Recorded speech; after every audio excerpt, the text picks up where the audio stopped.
Da nossa sessão do dia 5/8 de 2020, da primeira turma da terceira Câmara da segunda sessão do CAF.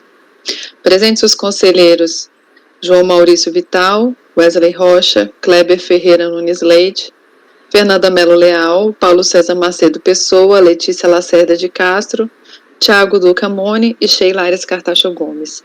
Como suplente o Dr. Tiago, que substitui uma vaga aqui do nosso colegiado, vai permanecer conosco durante todo o período da reunião. Nós estamos na sessão do período da manhã e já estamos adiantados em relação ao período da tarde, estamos antecipando os processos do período da tarde, indo para o item 106, de relatoria do Dr. João Maurício, que é o nosso, a primeiro e único processo, né, Dr. João, da sessão. Com a palavra Dr. João, são embargos, em que o interessado é Edson Dobzhensky. Bom, é isso mesmo, são embargos, são embargos inominados para correção do erro de fato, que foi indicada a intempestividade do recurso, mas a autoridade preparadora, após o acórdão da nossa turma, apontou que havia um feriado na localidade, portanto, não estaria intempestivo. Então, a rigor, embora seja embargos, a gente vai ter que julgar o recurso todo de novo, porque não foi julgado. Lançamento de imposto de pessoa física, com as seguintes infrações: omissão de rendimentos recebidos pelo dependente Robson, de pessoa jurídica com vínculo empregatício, omissão de rendimentos recebidos de pessoa jurídica sem vínculo empregatício, glosa de dedução indevida de despesa médica e omissão de rendimentos decorrentes de depósitos bancários sem origem comprovada. O lançamento foi impugnado, a impugnação foi improcedente e no recurso ele alegou que a movimentação havida na conta do contribuinte era totalmente compatível com os rendimentos que ele declarou e não representa variação patrimonial, já que a norma legal pressupõe que o titular dos depósitos tenha obtido aumento patrimonial ou consumo da renda, não simplesmente o trânsito dos valores na sua conta bancária.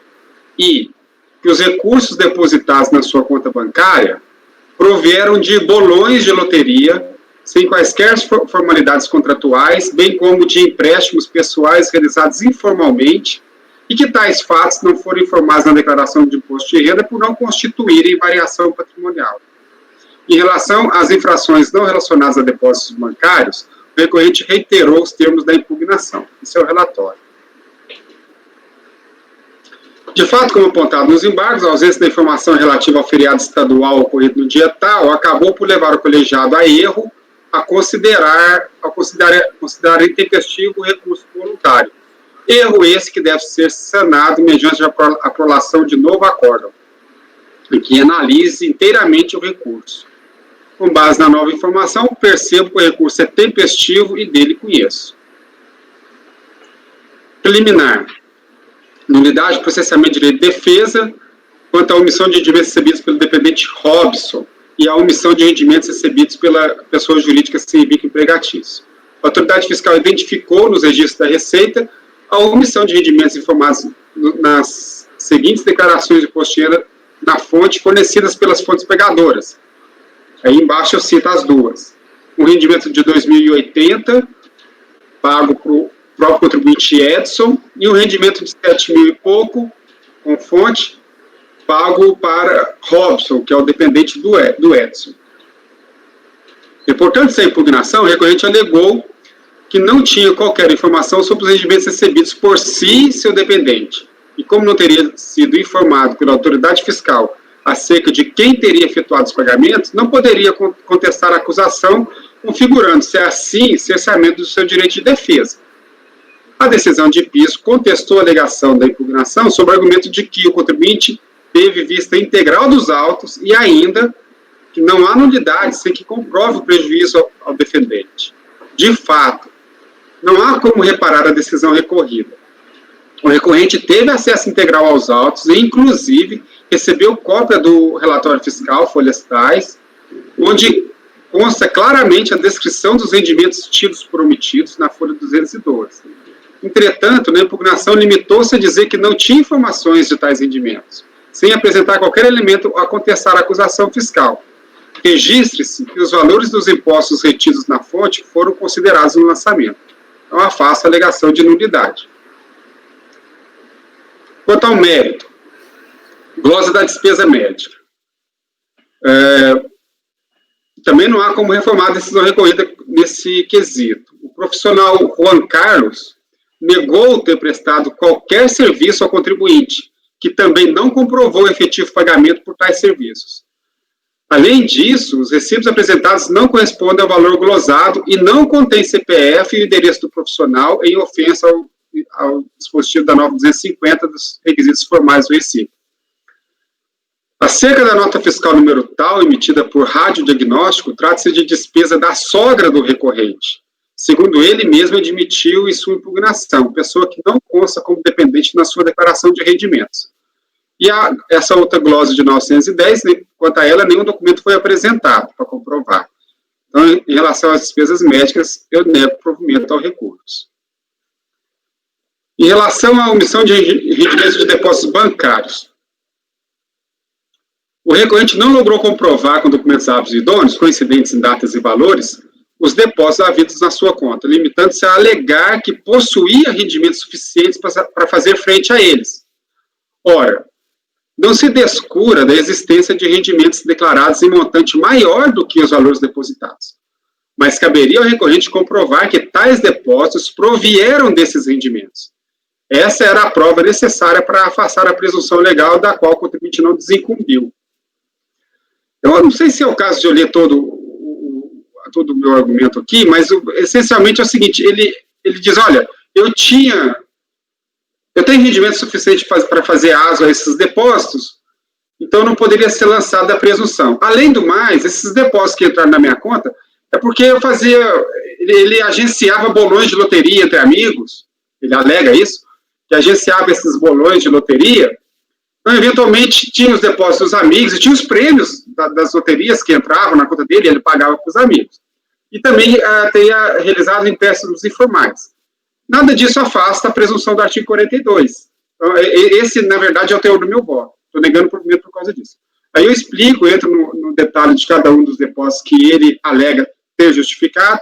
Por exemplo, quanto aos saques havidos nas aplicações financeiras, ele alega que recebeu dinheiro, aplicava e depois sacava. Esses depósitos utilizados no lançamento não correspondem a esses saques dessas aplicações. Então, eu afasto isso como justificativa. Nem em data, nem em valor. Deixa eu ver se tem alguma coisa mais digna de citar. Por exemplo, ele tem um depósito de 11.809, da Caixa Econômica, que ele alega tratar-se de empréstimo contraído junto à instituição bancária. Porém, analisando o documento juntado aos autos, folha tal, não é possível concluir tratar-se... eu me lembro, esse aqui pode até bom olhar esse documento por 624, não dá para ver ali que é um empréstimo. É um documento rasurado, sem indicação clara de qual teria sido a operação, se é um empréstimo, seja lá for um depósito. E, sobretudo, não tem o nome, não tem indicação de quem teria sido o depositante. A única conclusão que se chega ao analisar o documento é que ele foi um crédito autorizado naquele valor. Tá, mas esse crédito autorizado por quê? A mando de quem? Em razão de quê? Isso não, ele alega que é um empréstimo. Mas não tem contrato de empréstimo, o documento não aponta que é um empréstimo. Caberia ao recorrente apresentar o contrato ou qualquer outro elemento que pudesse, de maneira inconteste, corroborar a alegação de que seria um empréstimo. Uma transferência de 4.000, proveniente de Edgar Dovzhensky, que deve ser parente dele, mais uma vez, o recorrente deixou de comprovar tratar-se de parcela de prêmio obtido por meio do bolão. Ele não comprovou isso. Repise-se que, ao efetuar transações informais entre amigos e parentes, o contribuinte assumiu o ônus de comprovar a regularidade dessas operações. A mera alegação de que as relações eram informais não é suficiente para afastar a presunção legal, como bem afirma a súmula CARF 32. Titularidade dos depósitos pertence a quem é o titular da conta. registre-se que o critério para a definição do indício de interposição de pessoa, que é uma alegação que ele traz, está lá no decreto 3.784, e nada modifica a situação dos autos, já que não se está falando aqui de interposição de pessoas. Ele mesmo admite que a conta é dele, e não que houve interposição de pessoas. Apesar de não ser matéria recursal, registre-se que a conta número tal, mantida na Caixa Econômica, pertencia ao recorrente sua esposa, Maria Elisa. Porém, a declaração foi apresentada em conjunto. Nos termos da súmula CARF 29, dispensa a intimação do cotitular. Então, eu voto por acolher os embargos e, sanando a irregularidade apontada, retificar o acordo número tal, da data tal, para, com efeitos infringentes, afastar a preliminar e negar provimento ao recurso.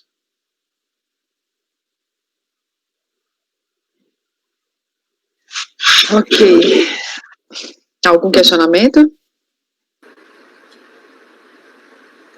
Então, vou colocar em votação. Dr. Wesley, como vota? Eu cumprimento o voto do relator, acompanhei aqui as alegações do recorrente. Interessante que há um formato ali de tentar afastar, né, até por mediar jogos, não sei se dá para dizer jogos de azar, mas enfim, jogos legais, talvez permitidos. E eu vou acompanhar o relator integralmente, presidente. Dr. Kleber, como vota? Acompanho o relator. Doutora Fernanda? Acompanho o relator. Dr. Paulo? Acompanho o relator. Doutora Letícia? Acompanho. Dr. Tiago? Acompanho. Eu também acompanho. Então, acordam os membros do colegiado, por unanimidade de votos, em acolher os embargos e, sanando a irregularidade apontada, retificar o acordo 2301.006.407, de 10/9/2019, para, com efeitos infringentes, afastar a preliminar e negar provimento ao recurso. Esse foi o item 106. Isso. Só fazendo uma observação sobre esse processo, já está votado. Esse contribuinte, ele é servidor público, ele é auditor fiscal do Estado, lá de Rondônia. E aí uma das análises que eu faço é essa. Os depósitos não correspondem com o servidor público normalmente recebe uma vez por mês, o salário que cai na conta dele na data certa, né? Então, ele alegava que esses depósitos seriam parte do salário dele, de servidor público. Não é possível, porque são valores diversos, depositados várias datas, então também não poderia ser o salário dele. É isso que eu digo. Então, indo para o item 107, João, começou a obra aqui, vocês estão escutando? João Bertolino da Silva. Dr. Kleber.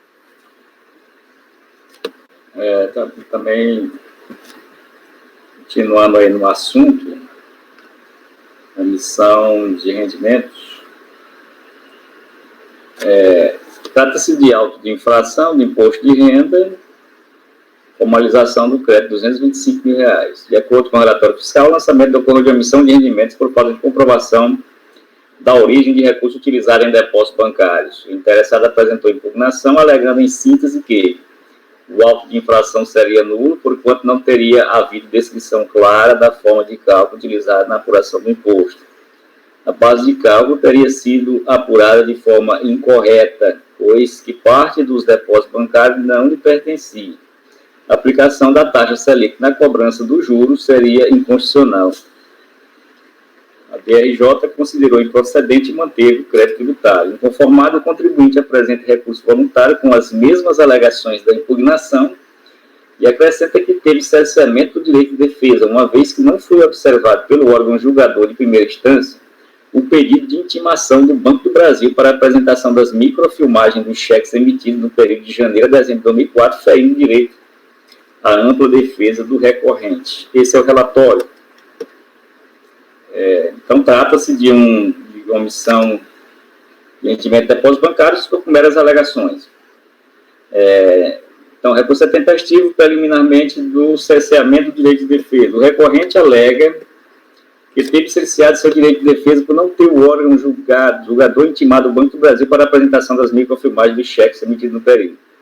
Não procede a alegação do requerente, tendo em vista que o mesmo podia ter anexado na sua defesa as cópias citadas, bem como que tanto o fiscal autuante como o órgão de julgamento consideraram desnecessárias as cópias dos cheques, uma vez que a descrição dos mesmos extratos mostra suficiente para a formação da convicção no julgamento.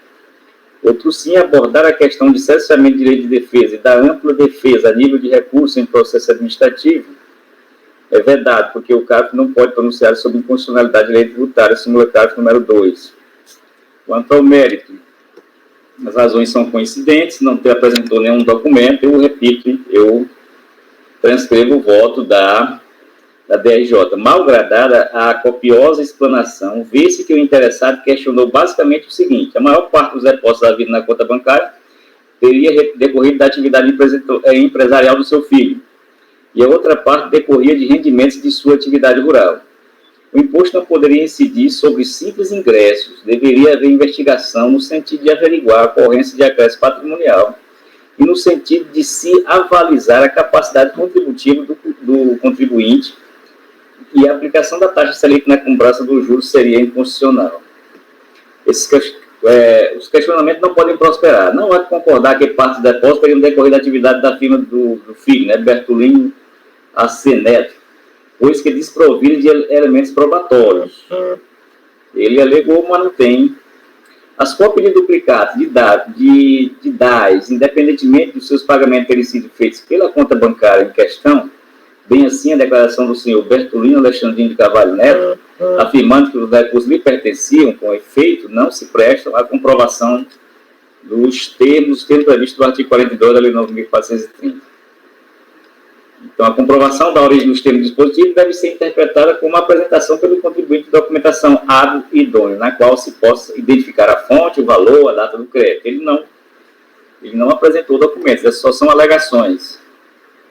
Caracterizam também a omissão de receita ou de rendimento os valores creditados na conta de depósito ou de investimento, em relação aos quais o titular regularmente intimado não comprove.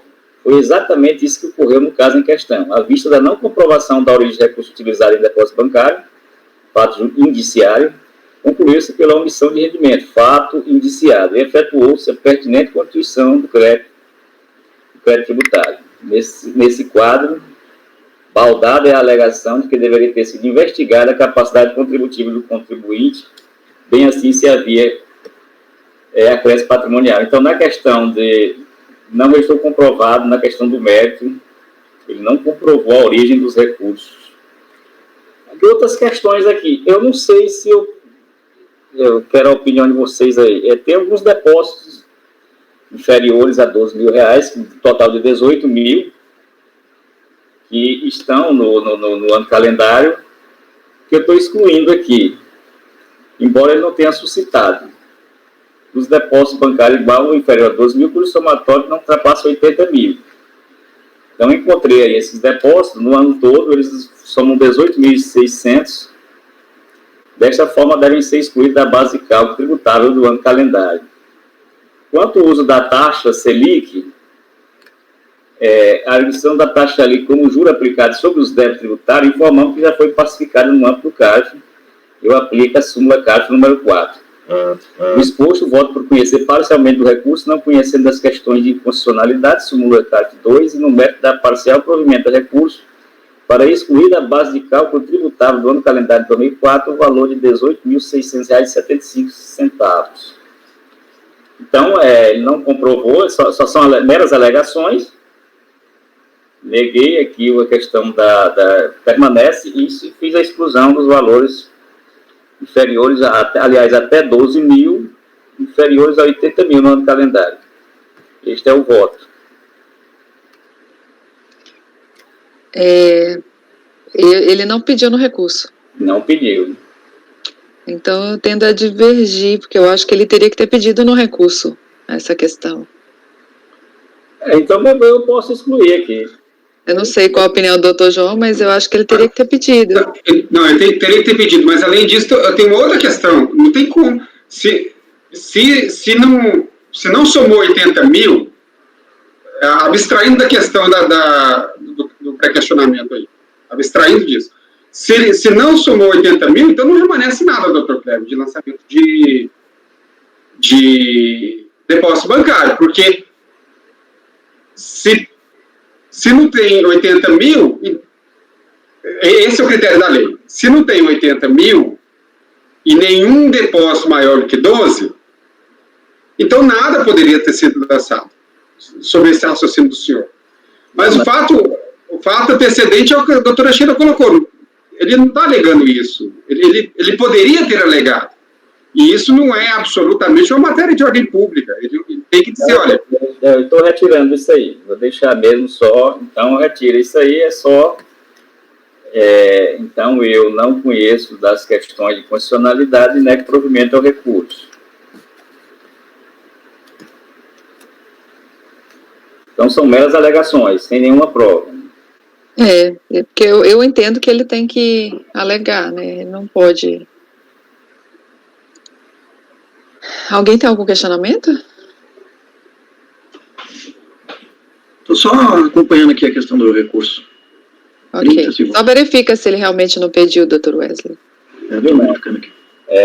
Agora aí uma questão, porque são depósitos muito grandes, dentre os grandes tem os pequenos. Os pequenos não, em todo ano, não fazem 80 mil. Não se pode excluir? Não, peraí, ele tem o total de depósito que tem lá na intimação, lá para ele justificar, soma mais do que 80? São 300 e tantos mil. Então já não se aplica. Nem se aplicaria o assunto. Nem se aplicaria, nem se ele tivesse questionado. Porque são duas condições simultâneas que tem que ter. Ele não... o total de depósito dele a justificar tem que ser menor do que 80 mil e nenhum deles tem que ser a partir de 12. Então, são duas condições. Se ele já tem depósito além de 80 mil, aí entra essa era a discussão a gente... Se não me engano, foi até o Marcelo que me esclareceu isso. A gente teve esse debate que eu tinha entendido errado. Sim, se passou de 80 mil, aí todos os depósitos entram.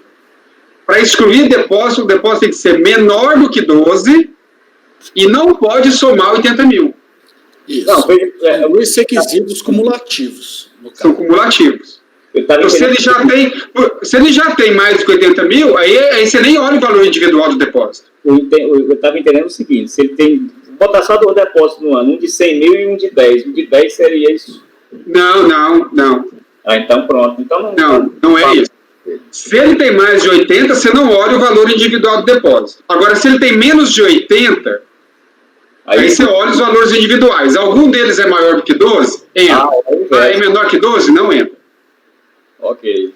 Eu entendia que os 80 tem que ser o total dos menores. Eu entendi diferente. O requisito é 80 mil ano. 80 mil ano. O João falou. Ele tem mais de 80 mil reais em depósito ano, então você já não aplica a súmula. Ou a lei, né? Ou a lei. A lei. Agora, ele tem menos de 12 mil ano, aí você vai ver... Menos de 80.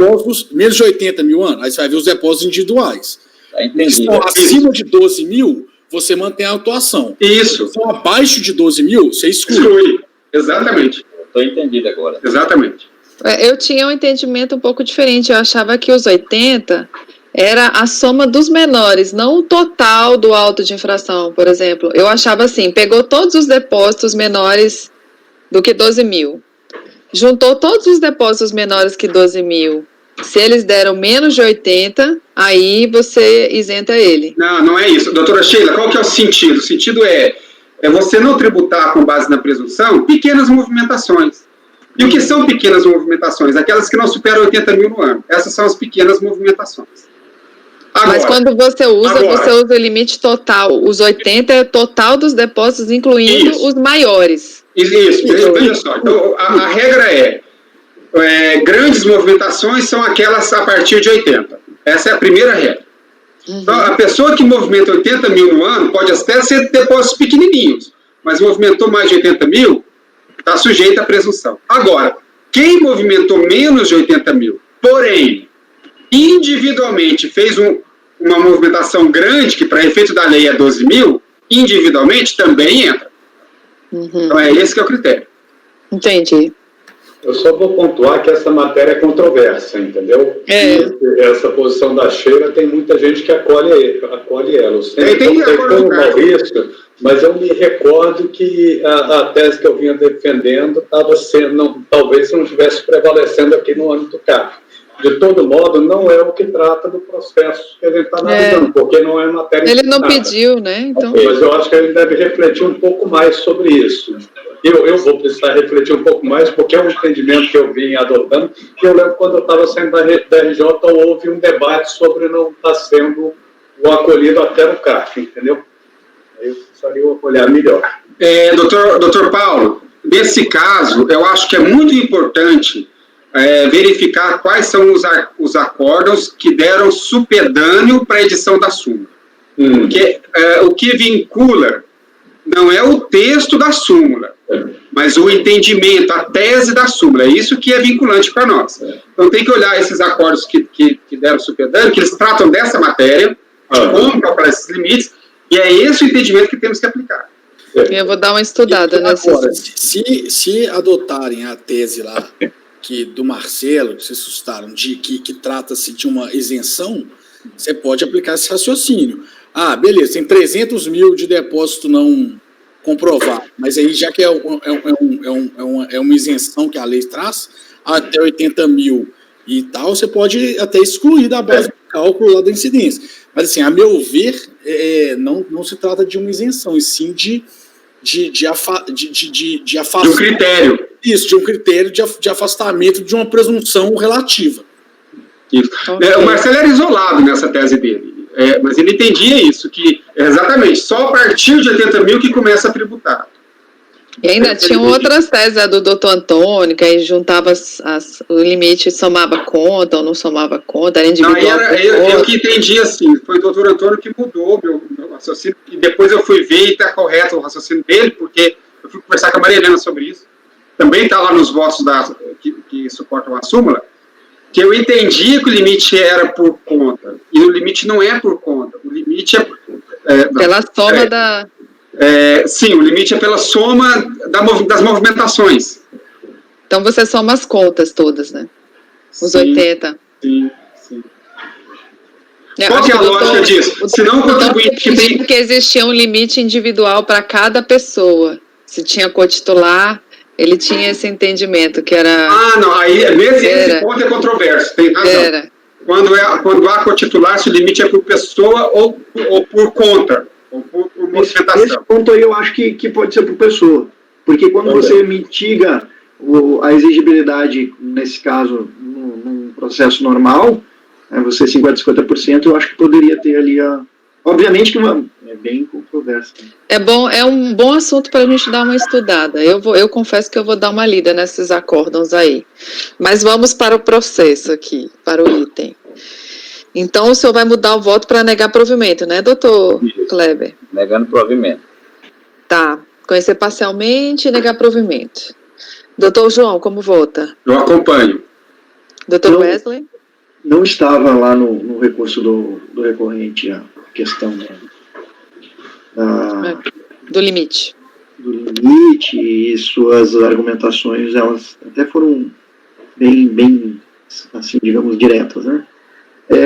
Então eu vou acompanhar o relator. Ok. Doutora Fernanda?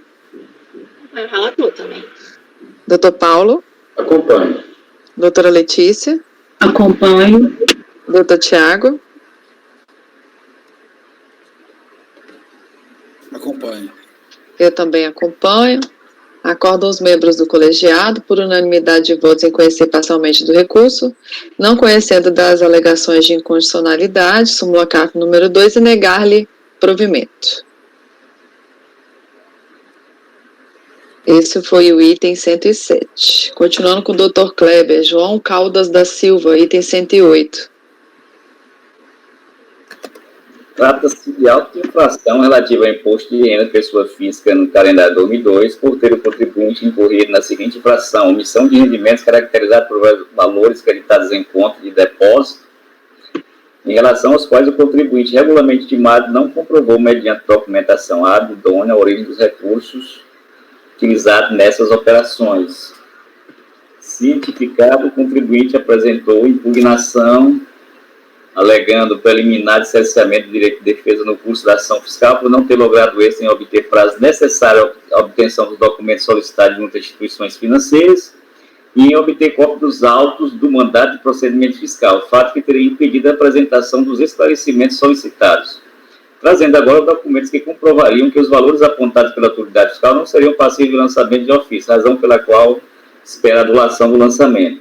Em relação ao mérito, afirma que a documentação apostada, extratos bancários e cópias de cheques obtidas junto a instituições financeiras comprovaria a origem dos valores lançados, alegando serem referentes a mútuo contraído junto às próprias instituições financeiras e junto a terceiros, pessoas do relacionamento do órgão impugnante, conforme comprovam as cópias dos cheques acostados.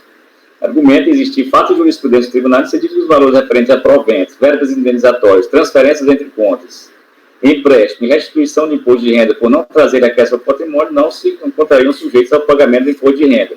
Finaliza requerendo a anulação do lançamento, tendo em vista que os depósitos bancários estariam com sua origem comprovada. A DRJ considerou improcedente a impugnação e manteve o crédito tributário. Inconformado, o contribuinte reitera os argumentos de mérito apresentados na impugnação, ou seja, não tem mais preliminares. Quanto ao voto aqui, o recurso é tempestivo e atende os requisitos de admissibilidade. Então, tendo em vista que não teve apresentação de nenhum documento, e sendo coincidente as razões deduzidas no recurso voluntário e aquelas ofertadas por ocasião da impugnação, eu adoto também o voto da DRJ. Então, inicialmente, fazendo aqui referência à legalidade do lance da presunção, do artigo 42, e partindo já para, depois dessa demonstração do que foi alegado e do que foi apresentado. Em sua impugnação, o contribuinte apresenta a alegação no sentido que os referidos depósitos seriam referentes a empréstimos realizados junto a instituições financeiras e a pessoa de seu conhecimento.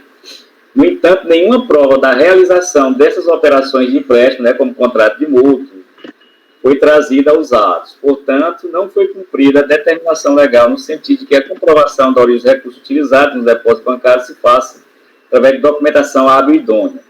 Quanto aos documentos anexados ao presente processo pelo contribuinte, cópia de cheque e extratos bancários não constitui documentação hábil, pois apenas comprovam a realização dos depósitos e o meio pelo qual se processou em cheque e não em espécie, mas não comprovam o essencial, ou seja, as operações que deram origem aos recursos depositados em suas contas bancárias. Permanecendo, portanto, a falta de comprovação da origem dos créditos bancários relativamente às contas correntes mantidas pelo contribuinte, permanecendo a tributação sobre tais valores. No que concerne a afirmativa apresentada no sentido de existência de jurisprudência, considerando que os valores referentes a provento, verba indenizatória, tal, e imposto de renda, tem-se a esclarecer que a autoridade fiscal efetuou o expurgo de todos os valores. Então, esses valores que ele mesmo alegou aqui não foram incluídos pelo fiscal.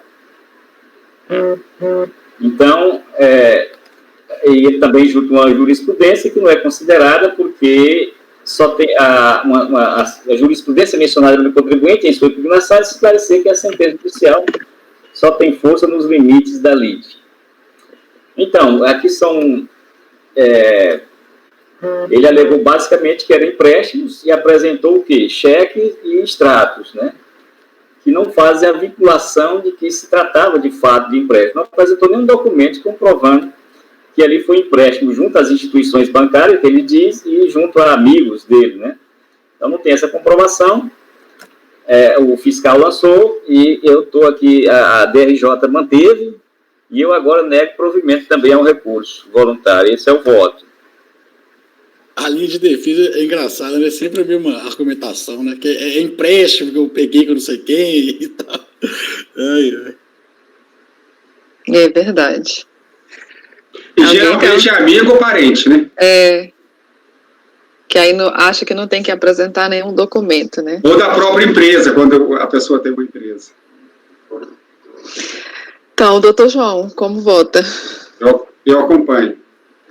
Doutor Wesley. Não saiu. Eu acompanho. Doutora Fernanda? Acompanho. Doutor Paulo? Acompanho. Doutora Letícia? Acompanho. Doutor Tiago? Acompanho. Eu também acompanho. Então, acordo aos membros do colegiado, por unanimidade de votos, em negar provimento ao recurso. Esse foi o item 108, João Caldas. Indo para a doutora Letícia.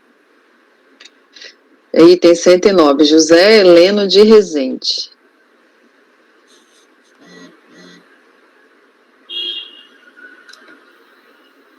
Ligar o microfone.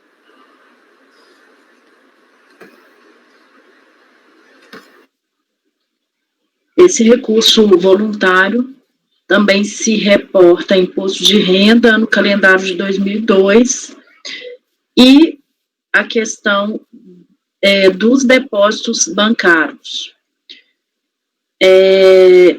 O recorrente ele interpôs o recurso voluntário com idênticas razões à da impugnação.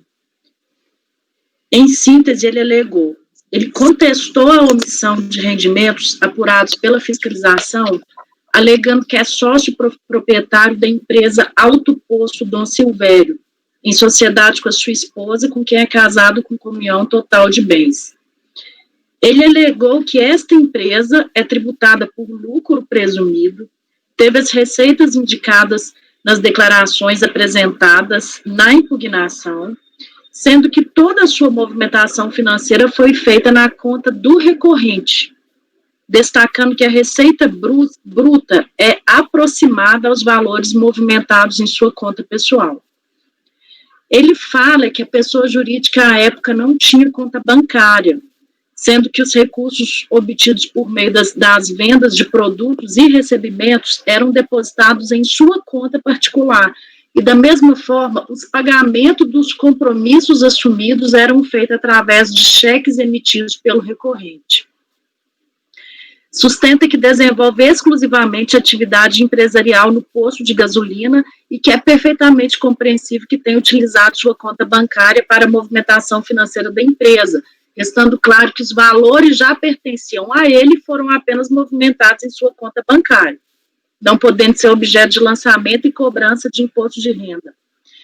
Ele defende a inexistência de lei que proíbe fazer essa movimentação financeira, isto é, movimentar os recursos de sua empresa, quer seja através dos depósitos das vendas, de desconto de cheque. Ele ressalta que a variação do seu patrimônio tem lastro no somatório dos rendimentos tributados, não havendo que se falar em sinais exteriores de riqueza, e sendo imprópria a pretensão de caracterizar cada depósito como rendimento. Ele fala que não está obrigado à escrituração fiscal ou contábil, não tendo a obrigação de manter controle de cada cheque que deposita ou saque em sua conta corrente. Então, ele tem apenas que informar sua posição bancária em 31 de dezembro. Insiste que o depósito bancário, por si só, sem outros elementos de convicção, não pode legitimar o lançamento por imposto de renda, fundamentado na legalidade, tipicidade, verdade material. Defende que não é caso de presunção relativa, eu vou enfrentar no mérito, sustenta a ausência de obrigação do contribuinte de escriturar diariamente a sua movimentação bancária. E reitera a autuação apenas em depósito bancário. Não tem, o recurso é tempestivo, não houve preliminares. Antes de proferir o voto, eu explano assim, a minha tendência a não ser tão rigorosa quanto a prova material de comprovação de 1 a 1 dos depósitos, quando eu tenho uma argumentação dessas, né, que ele fala, olha, todo o meu depósito bancário, toda a movimentação financeira do posto foi para minha conta pessoal, mas no caso, definitivamente não tem prova alguma que convença dessa alegação dele. Então, quanto ao mérito, a tese central da defesa é que a movimentação financeira havida em sua conta bancária seria em verdade da empresa que é sócio, um alto posto, ou seja, os depósitos cuja origem não foi identificada pelo fisco seriam provenientes da receita bruta da pessoa jurídica.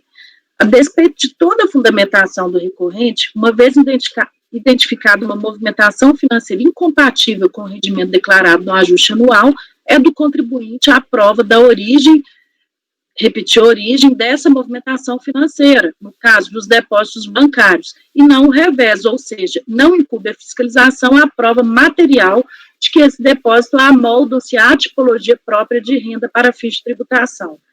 Eu cito a súmula CARF número 26, e daí a ocorrência do fato gerador é presumida quando o contribuinte não lograr apresentar a justificativa hábil. Importante registrar que o recorrente não fez qualquer prova segura de que a origem dos depósitos seria proveniente de sua empresa, ou seja, que a movimentação financeira de sua conta bancária pessoal seria proveniente da receita de vendas ou serviços. A história narrada na impugnação é crível, é razoável, todavia, eu acho que eu vou até mudar essa expressão, tá? Todavia, olvidou-se o recorrente em apresentar documentos para sustentá-la, de forma a afastar legitimamente a presunção de veracidade. Aí, quem quiser olhar, os únicos documentos que ele juntou, está nas folhas 126 a 130, é que foram juntados na impugnação tão somente poucos extratos do livro Registro de Apuração de ICMS, do auto posto, de folhas 126 a 130. O que ele quis dizer com isso, pelo que eu entendi? Que é próximo o que está indicado num documento, alguns até, dois deles até eu nem consegui ler, são ilegíveis. Ele quis dizer que é próximo ao que ele movimentou. E eu desconsiderei, né, essa questão. Esse documento não fez prova de que as apurações sem crédito do imposto, que é o que consta nesse documento, ali indicadas, tratam-se da materialidade das movimentações financeiras. Eu cito a súmula CARF 32, que a titularidade dos depósitos bancários pertencente às pessoas indicadas nos dados cadastrais, salvo quando comprovado com documentação hábil e idônea, né, ele deveria ter essa documentação hábil e idônea, e quanto às demais alegações, eu me reporto integralmente ao acórdão recorrido, né, que cita todos os diplomas legais que legitimaram essa autuação, né, que, inclusive, essas questões da presunção. Eu cito integralmente, vocês podem dar uma lida, e com base no exposto, eu voto por negar provimento ao recurso. Este é o voto.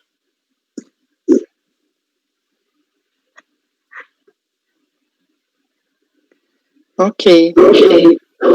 Doutor João? Muito bem, doutor. Parabéns pelo voto.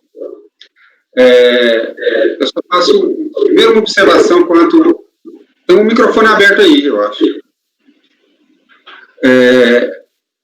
Primeiro faço uma observação quanto ao um argumento do recorrente, de que não estaria obrigado à escrituração, quando, na verdade, ele está, essa obrigação está prevista no artigo 1179 do Código Civil, e seguintes, inclusive. Então, essa escrituração, se regular, poderia ter feito prova em favor dele para justificar os depósitos, poderia perfeitamente, e seria aceitável se lá tivesse escriturado que ele teve o rendimento X do posto em determinada data e isso correspondesse ao depósito naquela conta.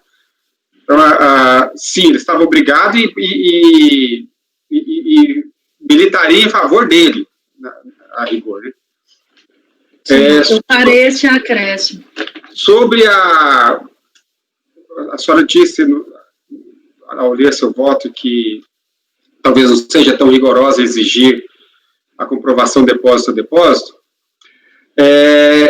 Eu só destaco que o artigo 42, quando ele estabelece essa presunção, tem toda uma história por trás dessa presunção, que na verdade o que se pretende ali é pegar os casos residuais em que os fatos geradores da obrigação tributária ficam ocultos numa série de operações que não são obviamente clandestinas para o fisco e que só aparecem na movimentação bancária. Esse é o sentido. E quando o legislador colocou lá que os depósitos não justificados correspondem presumidamente a um rendimento omitido, ao rendimento ou receita omitido, isso implica que o contribuinte, para afastar essa presunção, tem que justificar cada um deles. Claro que não está dizendo o legislador ali a maneira em que ele vai fazer essa justificativa, mas é fundamental que ele afaste a presunção desse rendimento ou receita com base em depósito para cada um dos depósitos. Isso é fundamental. Não é suficiente a alegação genérica de que esses depósitos são, na verdade, os depósitos da loteria, como a gente viu no outro caso, ou dos empréstimos que normalmente eu faço com os meus amigos, ou ainda, da movimentação da minha empresa. Ainda que seja possível, e como o próprio contribuinte disse, ele não estaria impedido de fazer isso, de fato não tem nenhuma lei que obrigue que a empresa movimente os seus fatos econômicos numa conta bancária no nome dela. Ele pode movimentar no nome de outra pessoa. Pode, desde que isso esteja regularmente documentado, escriturado na contabilidade da empresa. Então, embora isso seja possível, ele ainda assim terá que comprovar que aquele depósito em específico, que lhe foi atribuído como um rendimento, teve origem numa operação dessas. Então, não basta que a história seja possível. É possível, por exemplo, que tudo seja empréstimo. Mas ele tem que dizer que aquele depósito, em particular, foi um empréstimo. Aí ele afasta a presunção de rendimento daquele depósito. É por essa razão que a gente sempre exige, isso é o mais comum no CARF, acho que, não sei nem se teve algum entendimento diferente, a gente sempre exige que a comprovação se dê pelo depósito, para cada um daqueles depósitos, e não pela história contada de que parece que aqueles depósitos são oriundos de uma atividade qualquer, atividade rural, atividade empresarial, empréstimos, enfim. Então, é por essa razão, doutora Letícia, que se exige a comprovação com documentação hábil e idônea relativa a cada um dos depósitos. Dito isso, eu acompanho e parabenizo aí o voto da relatora, muito bom. Eu incluí essa razão da explicação, eu adaptarei o voto aqui também e agradeço a interlocução. Ok. Doutor Wesley, como vota? Depois de toda essa vasta explicação do doutor João,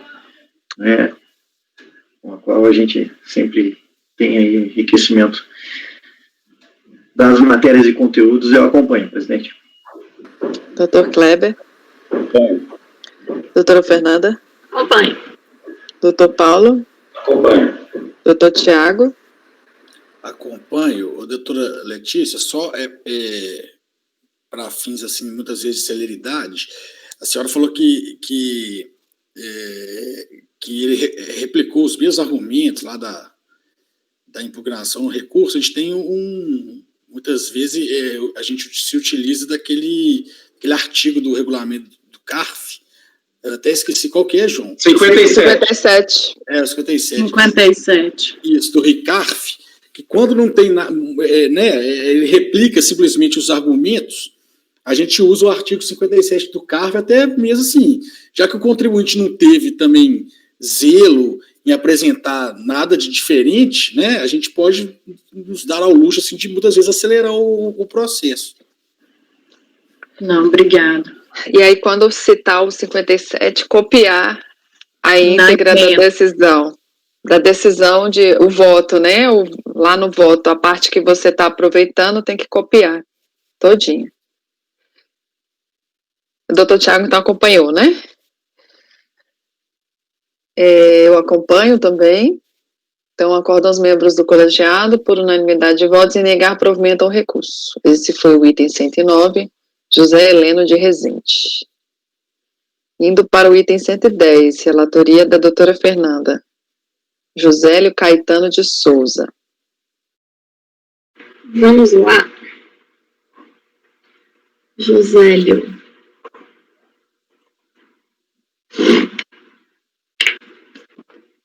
Depósitos bancários de origem não comprovada. O valor total do crédito tributário levantado foi de 414 mil. A apuração feita pela fiscalização verificou que no ano calendário de 2005 teve uma movimentação de 733 mil na conta do interessado. E aí foi solicitada a comprovação de origem desses recursos. E não foi, ele foi intimado para tal, e não foi comprovado mediante apresentação hábil idônea.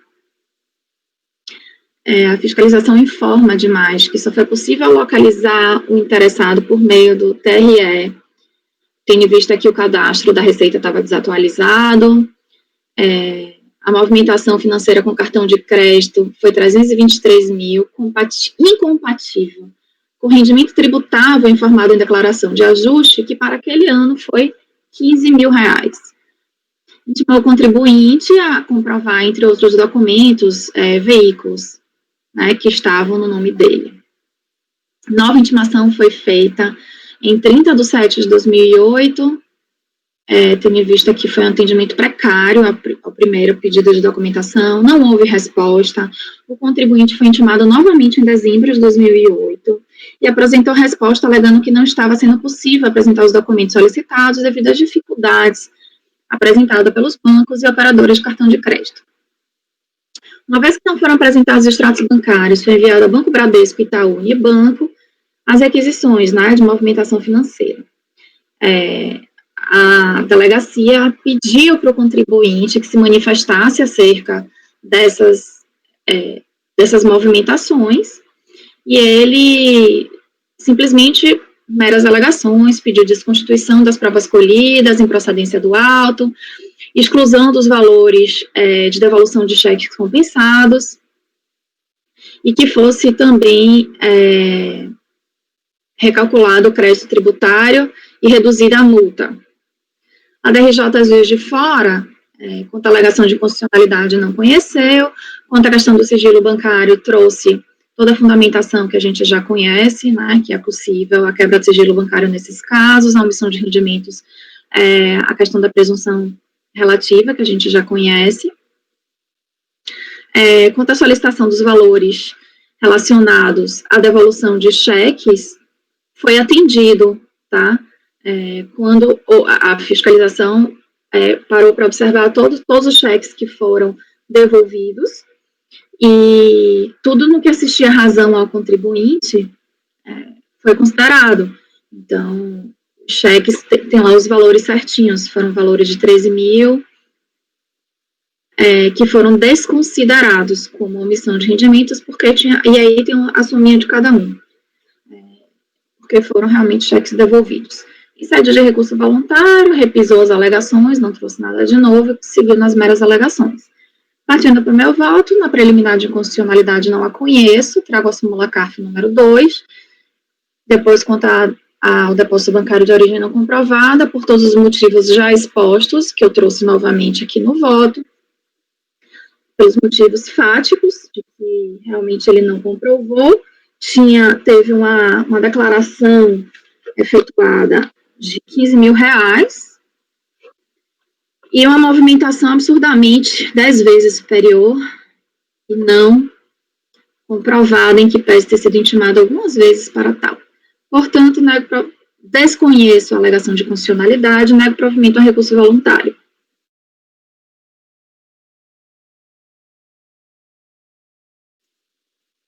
Ok. Algum questionamento? Eu só acho estranho negar provimento parcial no final. Não, Xeloca, tiveram 2 ou 3 que estava tudo negar provimento, e lá na conclusão ainda tinha um parcial. Eu estou tirando todos esses parcial. Estava errado, só lá mesmo na conclusão, mas todo o voto está negar provimento mesmo. Tanto lá em cima quanto cá embaixo, antes da conclusão. Tá. Eu só fiz apagar agora aqui mesmo já. Doutor João. Eu acompanho. Doutor Wesley. Acompanho. Doutor Kleber. Acompanho. Doutor Paulo. Acompanho. Doutora Letícia. Acompanho. Doutor Tiago. Acompanho. Eu também acompanho. Então, acordam os membros do colegiado, por unanimidade de votos, em conhecer parcialmente do recurso, não conhecendo as alegações de inconstitucionalidade, e negar-lhe provimento. Esse foi o item 110. Item 111, Loreni Terezinha Volkmer. Doutora Fernanda.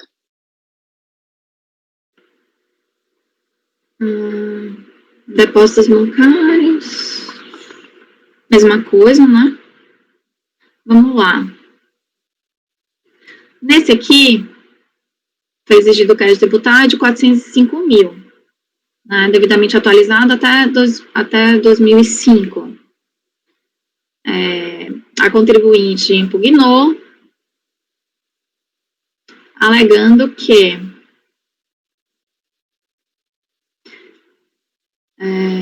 enfim, demorou de entregar algumas documentações por conta de demora de atendimento junto à Caixa Econômica Federal. A contribuinte possuía sua conta pessoal junto à agência da Caixa... lembrei. Nesse caso aqui, pessoal, foi o seguinte, vocês podem ler, por favor, verifiquem nos autos qualquer dúvida aí, porque depósitos bancários de origem não comprovada, eu tenho muito cuidado, realmente, principalmente quando a gente vai dar provimento, porque eu acho que tem que estar comprovado mesmo, tá? Nesse caso aqui, para mim, ficou bem comprovado, é o seguinte, ela era advogada, tá? E por sugestão do próprio banco, e tem realmente esse documento do banco, feito por algum gerente confirmando isso, o que acontecia? Tinha diversos processos nos quais ela era patrona, e ela recebia o alvará em nome do beneficiário. Então, assim, o gerente falou assim, olha, abra uma conta poupança específica para receber esses alvarás, né? E aí a gente repassa para o beneficiário, você fica com a parte e repassa para o beneficiário. E aí, realmente, principalmente em sede de recurso voluntário, por favor, vejam, vou passar aqui para vocês agora, aqui no grupo, o processo, para vocês olharem, por favor, em sede de recurso voluntário. Tem vários documentos passados pela Caixa, tá, informando realmente os valores, o nome dos beneficiários, os valores que receberam, e que, de fato, ela não era beneficiária, mostra o nome dos alvarás, o processo, tudo direitinho. Então, assim, eu entendo, aí vamos lá, tá? É só para deixar muito claro aqui o lançamento, porque eu dei provimento. O lançamento não é ganho de capital, não é omissão de falta de tributação, né? O que eu entendo que tem que ser feito aqui é demonstrar a origem, né, desses valores. E eu entendo que ela comprovou, ela foi hábil, e ela conseguiu comprovar que todos esses rendimentos que transitaram por esta conta da Caixa Econômica realmente se referiam a depósitos de alvarás oriundos de processos judiciais, os quais têm a discriminação dos beneficiários. Então, vou juntar aqui para vocês, por favor, para que vocês olhem. E aí eu peço principalmente aos mais experientes, a Sheila, doutor Kleber, João, enfim, todos os colegas aí que critiquem, por favor, porque eu entendo que ficou bem claro para mim.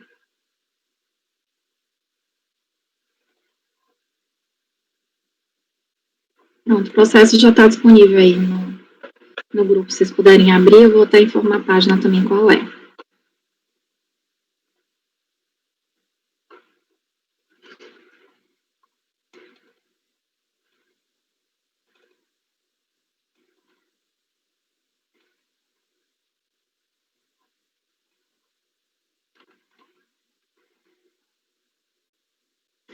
Vejam, por favor, de trás para frente, eu estou subindo aqui, porque eu lembro que foi juntado no final, folhas 285, e aí vai subindo, tem diversos, tá?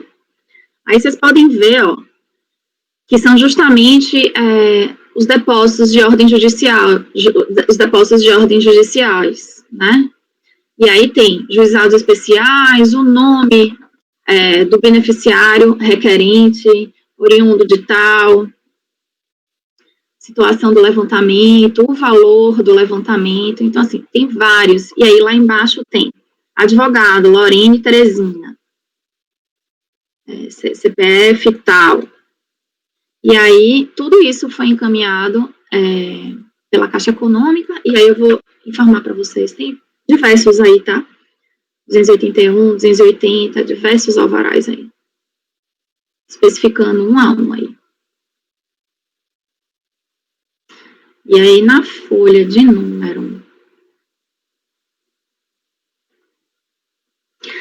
Na folha de número 235 e 236... 235, na verdade. 254 e 255. Tá? Tem a declaração da Caixa Econômica. Declaramos para os devidos fins que os valores que foram depositados na conta tal, no ano de 2005, tiveram sua origem precatórios previdenciários. Vários foram os beneficiários que forneceram procuração para saque aos procuradores Marco Antônio Wollner e Lorine Terezinha Wolkner.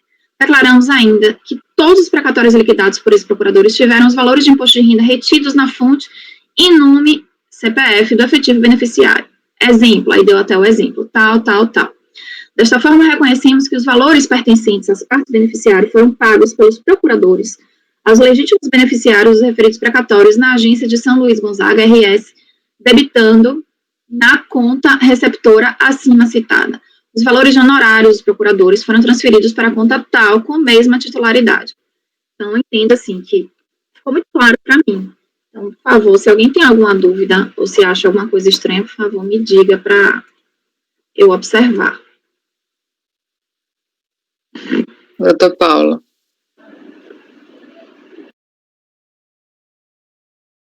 Microfone. Tá mudo, PC.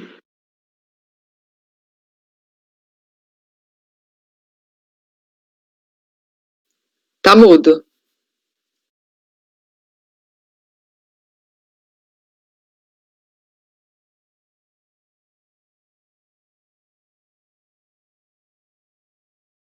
Mudo. Mudo.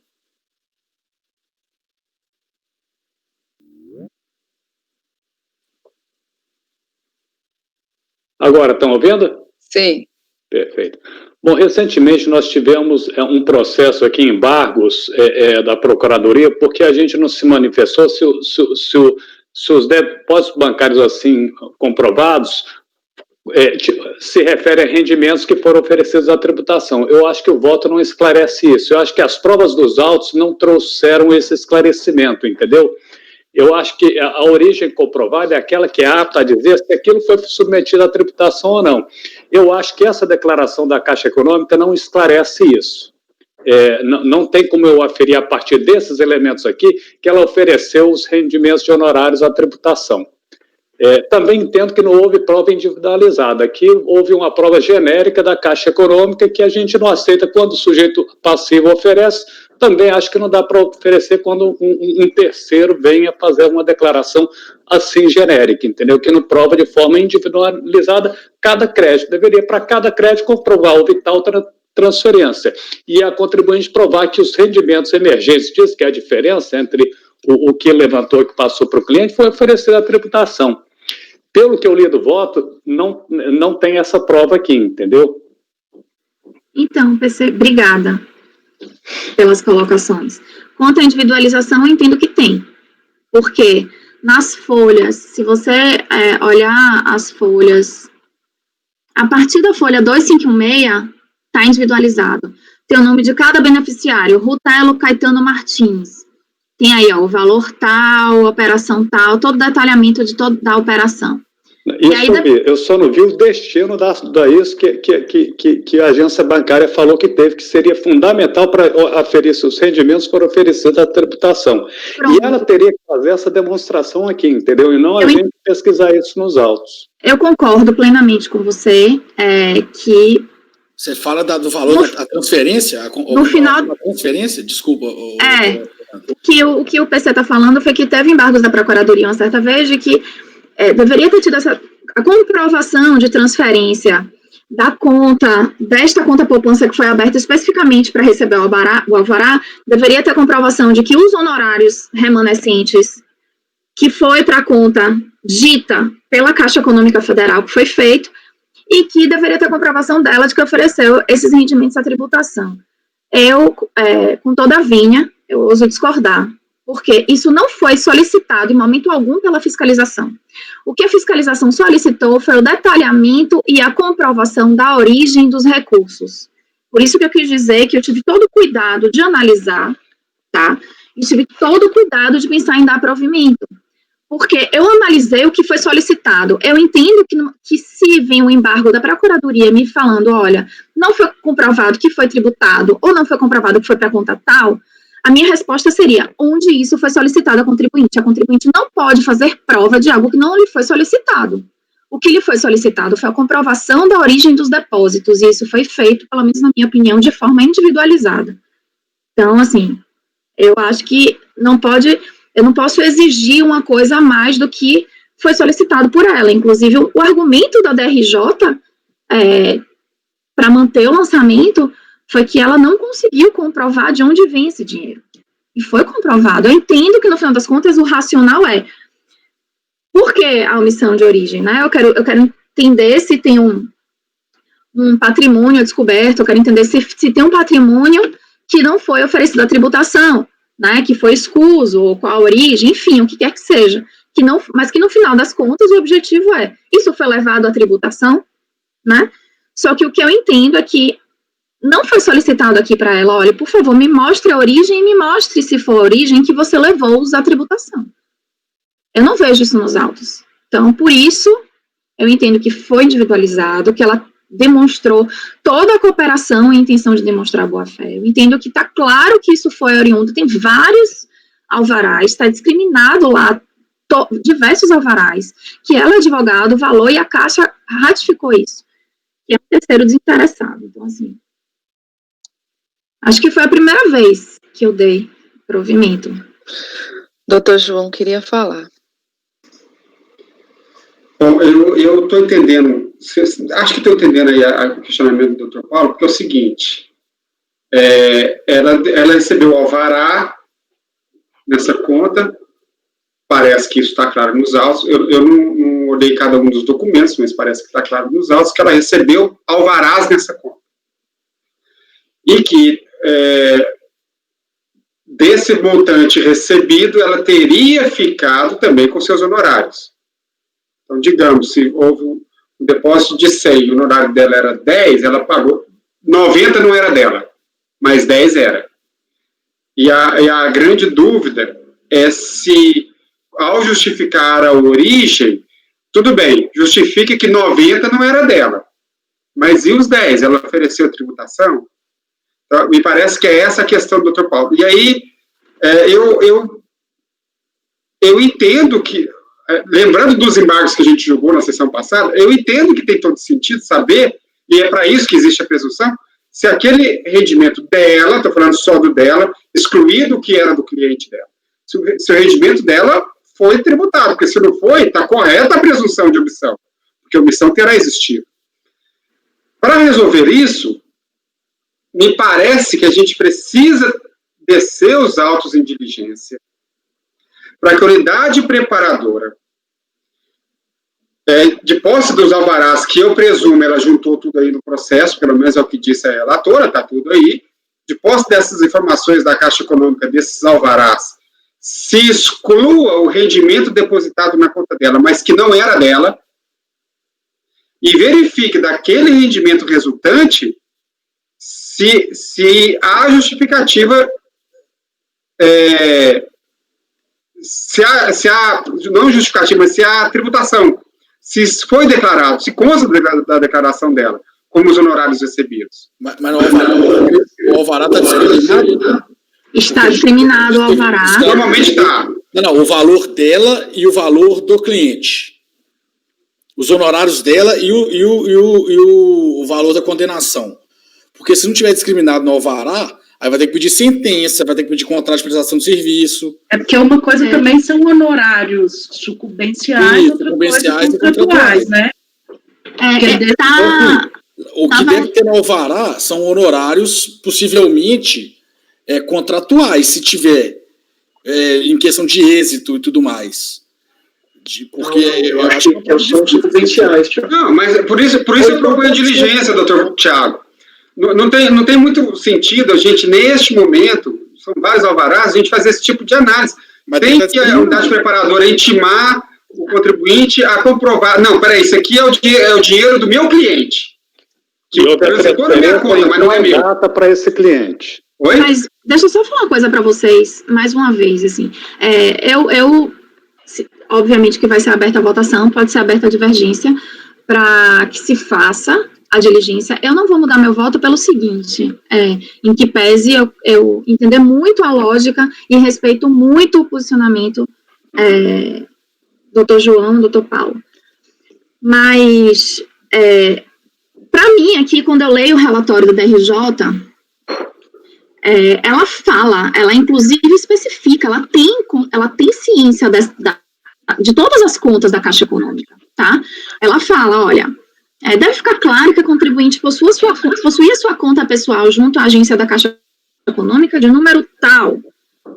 Além disso, possuía conta poupança de número tal. Na época foi aberta uma terceira conta de número tal. Eu estou entendendo que a fiscalização analisou todas essas contas, né? Ela está especificando aqui as contas. E na hora que analisou as movimentações financeiras e as contas dela, solicitou a comprovação e a origem de rendimento desta conta poupança. E quando solicitou a comprovação de rendimento desta conta poupança, a origem foi mostrado. O que foi solicitado pela fiscalização foi atendido pela contribuinte. Então, se o banco está me falando, olha, saiu dessa conta e foi para essa outra conta, e essa outra conta foi fiscalizada e não se levantou nada... E o alvará está com valor global também. Não, mas, doutora Fernanda, a senhora está certa. Durante a ação fiscal, se ela tivesse levado esses documentos lá para o fiscal analisar, teria sido muito mais fácil, não teria chegado aqui. Mas veja só, durante a ação fiscal, na conta fiscalizada, apareceu lá um depósito de 100. O fiscal justifica o depósito de 100, ela não justificou. E agora ela vem dizer para nós o seguinte, esse depósito de 100 é um alvará que eu recebi de uma ação judicial que eu trabalhei. Perfeito.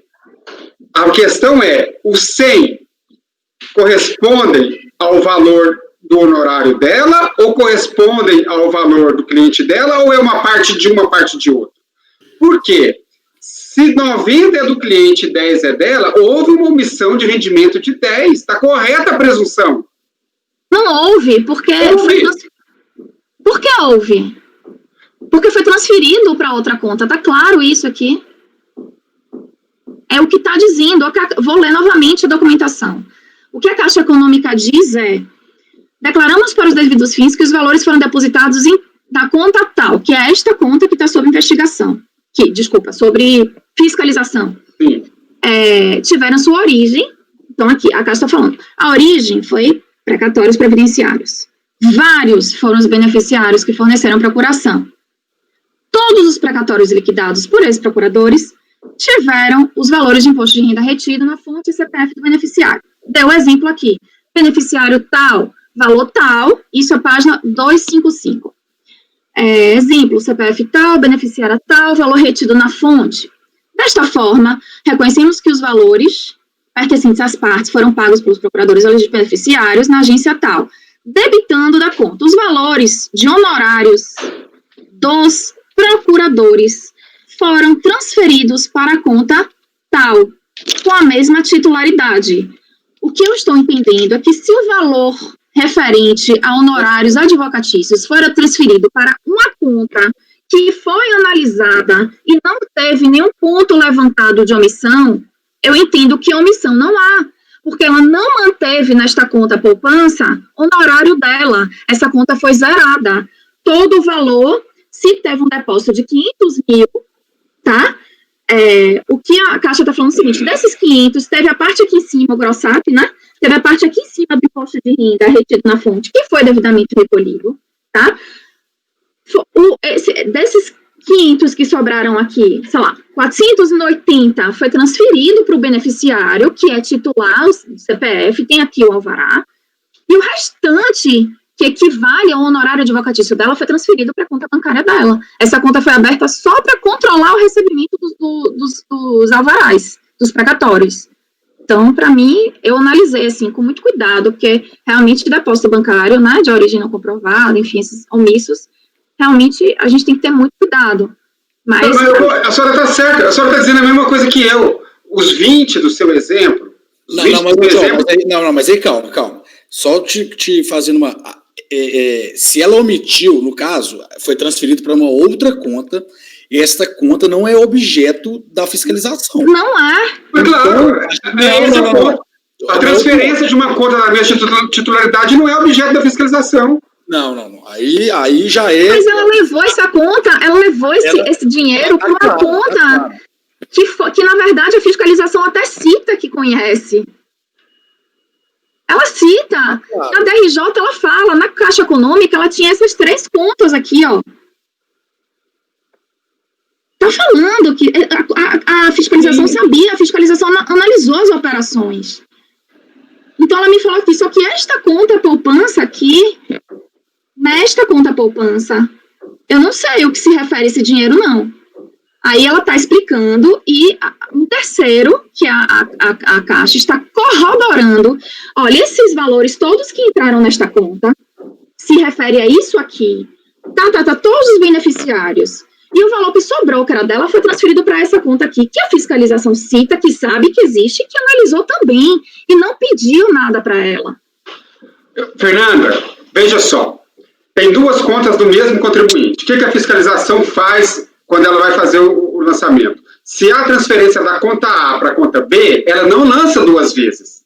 Ela só lançou a conta A.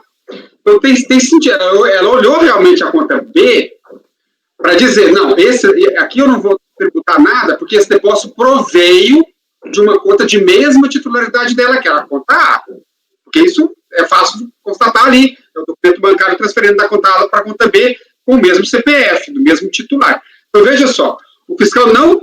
Quando você fala que ele analisou a conta B, ele analisou sim, para excluir as transferências entre conta de mesma titularidade, que são esses 20 que você está falando. Então, esses 20 que você está falando, no seu exemplo aí, que saiu da conta A para a conta B, em nenhum momento eles foram tributados, exceto pela presunção do artigo 42. Ora, João, elas estão nessa conta aqui, e essa conta aqui, que foi observada pela fiscalização, está os 20 dela. Como é que você está me dizendo? O valor está muito lá. Não tá. Veja só. Gente, olha só. A fiscalização tributou 500 da conta A. Só que desses 500, 480 não pertencia a ela. Então, em princípio, só poderia ter tributado os 20 dela. Não é isso? Beleza. Porque os 20 eram dela. Vamos imaginar que ela não tivesse declarado esses 20. Então, a tributação deveria incidir só sobre o que é dela, que era só 20. 480 não. O documento da Caixa, os alvarás, vai comprovar que 480 não era dela, mas não comprova que 20 era dela. Aí você me diz, mas os 20 ela transferiu para outra conta. Tá, mas isso daí não exclui a tributação dos 20. Porque seria tributado aqui ou na outra conta. Só que não foi tributado na outra conta, porque quando a fiscalização olhou a outra conta lá, ela viu, esses 20 veio de uma conta A, que é da mesma titularidade. Não posso tributar aqui 500, mais os 20 de cá. Então, só tributou os 500. Então, na verdade, no seu voto, ela está excluindo os 480, que não é dela, que eu concordo, se comprovado que não é dela. Mas e os 20? Os 20 estão numa conta que tá dentro da declaração dela. Quando eu faço a minha declaração de imposto de renda, e eu estou colocando as minhas contas, eu estou colocando o meu recebimento, está na conta que ela declarou. Eu não estou entendendo porque você está me dizendo que esse 20 não está tributado, se esse 20 está na conta dela. O senhor está me dizendo que esses 20 correspondem aos valores que ela ofereceu tributação na declaração de imposto de renda? No imposto de renda dela? Você checou isso? Não, Sheila, eu não chequei, amiga, mas assim... Pois é essa diligência que eu gostaria de ver. Diligência que a gente quer ter. Eu quero saber o seguinte, tá bom, ela provou que 480 não é dela. Portanto, 20 são dela. Esses 20 correspondem ao que ela declarou na declaração de imposto de renda dela e tributou? Porque senão, é justamente para essa situação que existe a presunção legal. É justamente para o honorário, por exemplo. Aí você vai excluir os 480, que aí você exclui os 480 que não era dela e mantém os 20 no auto de infração. Porque ele não foi tributação. E não foi declarado. Se não foi declarado mais. Eu não entendo, enfim.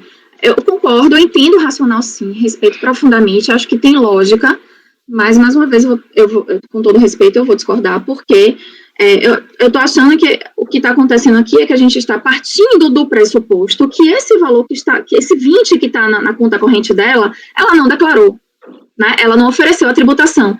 Eu não sei de onde eu posso tirar essa presunção, né?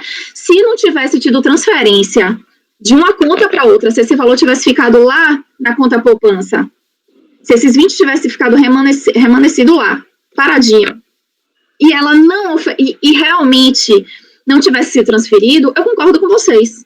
Esse valor, para mim, não teria sido realmente oferecido à tributação, porque ela não informou esses valores dessa conta. Eu concordo. Para mim, estaria claro, eu ia falar, ok, 480 tá comprovado, 20 não. Onde está esses 20? Então, eu concordo com vocês. Mas na hora que ela me falou assim, ó, o 20, não ficou nada, essa conta zerou, não tem nada nessa conta. O 20 está nessa conta. Então, eu estou entendendo que vocês estão pressupondo que o 20 que foi transferido de uma conta para outra, ela também omitiu. Não estou pressupondo isso, eu só não sei. Veja só, a senhora me disse que foi quantos mil de depósito? 700 e tantos mil, né? No total de depósito. A senhora falou em algum momento 700 e tantos mil. Eu entendo que vocês estão falando que se quiser ter certeza ela ofereceu a tributação na declaração dela, 29 mil reais. Não, eu falei 700 mil de alvará. Então, isso mesmo. Então, os alvarás que entraram na conta dos clientes dela, deu 700 e tantos mil. As ações, deve ser uma ação só grande, né? Mas, enfim, teve vários depósitos que deu lá, se não me engano, a senhora falou que era 700 e qualquer coisa. Seja lá quanto for. O fato é que ela declarou como rendimentos recebidos, no ano, R$ 29.850. O que a senhora está dizendo é, não, mas ela declarou, o remanescente, que era realmente dela, desse alvará, está declarado. Eu não sei. Me parece que o rendimento dela aqui está muito pequeno para dizer que já está contido o valor que seria realmente dela desses precatórios. Por isso tem que fazer o confronto entre excluir do depósito aquilo que era do terceiro, ficar o dela e checar se isso equivale ao que ela declarou. Pode ser, né? Acho que eu tenho minha convicção aqui. Eu entendo que para o ano de 2005, eu não falei desse valor não, tá? Eu tô até vendo aqui qual foi o valor, novamente, qual foi o valor que foi levantado como omissão. 400 e pouco foi o valor do crédito tributário, que foi sobre todo... Que foi perto de 700 mil de omissão. E o fiscal ainda deduziu que ela declarou de rendimentos que foram 29 mil do cômputo da omissão. Meu vídeo caiu, mas eu estou aqui, tá, gente? Desculpa. Eu só queria pontuar mais uma coisa. Essa diligência que o Maurício está propondo, que eu acho bem pertinente, é melhor que a solução que eu imaginei a princípio, ela inclusive foi pedida pela contribuinte em sede de impugnação, entendeu? Ela pediu aqui e foi indeferida pela autoridade julgadora, entendeu? Então, ela pediu aqui, quer que seja intimada a Caixa Econômica para proceder a juntar os documentos referentes aos depósitos precatórios e RPV em nome dos clientes da contribuinte no ano tal, principalmente as procurações, requerimentos e tal. Eu acho que uma diligência que o Maurício está propondo viria até ao encontro do que ela pediu, entendeu? Mas o que ela pediu, ela juntou em sede de recurso. A gente formar esse julgamento, ela só juntou aqui, ela não juntou a comprovação de que repassou os honorários, não. Ela juntou uma declaração genérica que nem quantifica o valor disso, entendeu? E ela alega que ela alega que os honorários dela são 20%, né? 20% de 700. Pois dá muito mais do que ela ofereceu tributação. Uhum. E assim, por mais que você não acolha a tese que seria uma parcela tributável, isso é importante para quem vem depois da gente, seja para o colegiado, caso você seja vencida, talvez nem ocorra, mas seja para o recurso que vai ser apresentado pela Procuradoria necessariamente, que vai questionar o fato de não haver uma verificação da parcela tributável desses rendimentos. Então, eu acho que é bem pertinente essa diligência, para aclarar isso, qual era a parcela tributável disso, se isso foi oferecido à tributação ou não. Isso vai ser um questionamento de embargos da Procuradoria. Bom, se ela declarou o honorário dela, não vai ter nada mais para tributar. Se ela declarou corretamente, está tudo resolvido. Agora, se não declarou, vai ter uma diferença. Vamos lá, como eu não tenho nenhum problema com ego, tá? Eu posso, na verdade, para evitar embargos, eu posso mudar meu voto para fazer uma diligência e para confirmar se esses valores foram transferidos para a conta tal e se foi verificado que tais valores foram levados ou não à tributação. Agora, eu queria só, se vocês me permitirem, do mesmo jeito que eu sou também muito clara aqui, queria só a opinião dos outros colegas também, para ver se acham que isso seria razoável, se com base no que tem carreado aos autos, se vocês acham que também seria o caso de dar provimento ao recurso como eu dei. Se eu pudesse ouvir um pouco de Thiago, Letícia e Wesley. Pode falar, Wesley. Eu vou comandar da sua posição inicial, Fernanda. Eu entendi tudo que você colocaste e eu acho que tem, sim, fundamento de todas as provas que foram trazidas ao processo. Obviamente que entendo também a posição dos conselheiros que gostariam de ter uma diligência para estancar a prova real. Seria a prova, né, ter a literalidade da prova finalística, talvez, é assim que a gente pode falar. Mas eu tendo a ficar no seu voto inicial, para dar provimento ao recurso.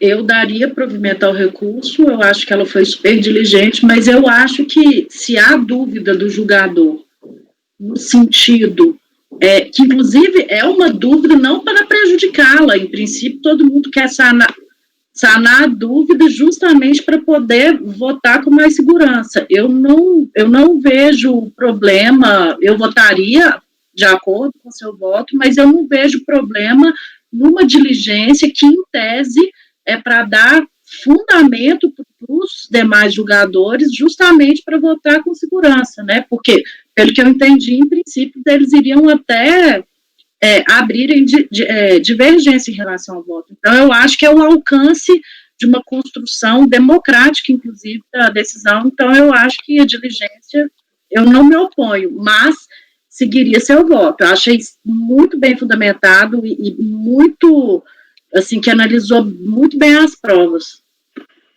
Para mim está claro. Eu acompanho, né? Desculpa, Thiago, está bem baixo, não estou conseguindo ouvir. Para mim está muito claro. Para mim, eu dou provimento sem qualquer dúvida. Bom, Fernanda, como você vai ficar? Porque tem que colocar em votação. Microfone.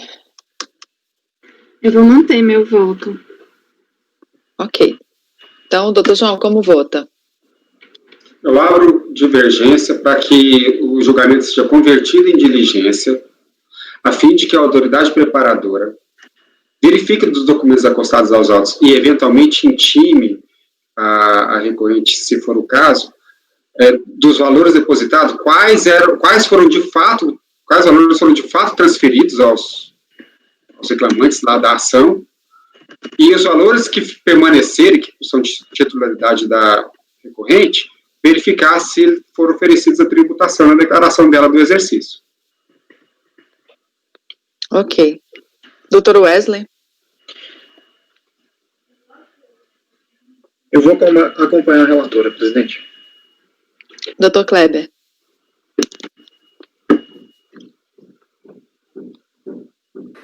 Divergência. Doutor Paulo?